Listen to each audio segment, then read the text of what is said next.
The nth term test. Let's consider the series, the sum from some number to infinity of a sub n, where a sub n is a sequence such that way out in infinity, that is the limit as n goes to infinity of a sub n, does not equal 0. If this is true, then the series must diverge. Once again, if I have a sequence that does not go to 0, then the series, the sum of the terms of that sequence, must diverge.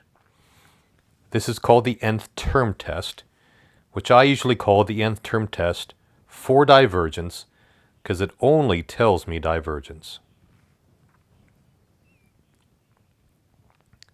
Because let's suppose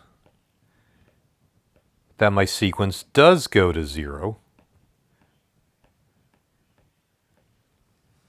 It tells me nothing about the convergence or divergence of the series. Now, why does my nth term test give me divergence? It's very simple. Let's consider one particular example.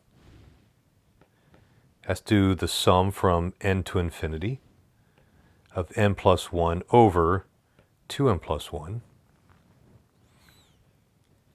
And then let's look at what happens when the sequence part goes to infinity.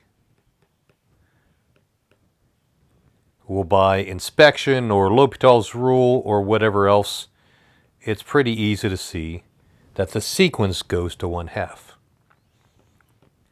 Which means my series is a bunch of terms plus, and the way out in infinity, plus 1/2, forever.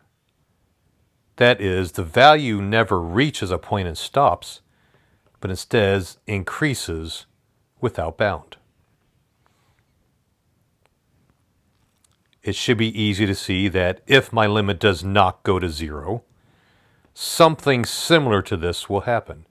Maybe if it goes to -1, then in a different one I'd be adding a bunch of terms and -1, -1, -1 forever. And my series would go to -infinity. Now, what if I had a series that did go to 0? So way out in infinity, I'd have 0 plus 0 forever. Why does that not necessarily converge? Well, it's because all of these terms up front might have already reached infinity before I reach this point. So the nth term test is a test for divergence only. Let's look at one more quick example. The sum from 3 to infinity of 1 over n times the natural log of n. And let's see what happens at infinity to our sequence. Well, as n grows without bound, the denominator will grow without bound. So the limit will go to 0. So what does that tell you about the convergence or divergence of the series?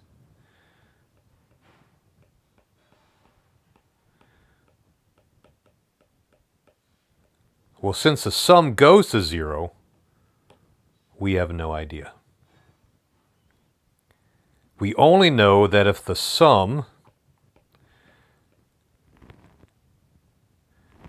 is such that the sequence does not go to 0,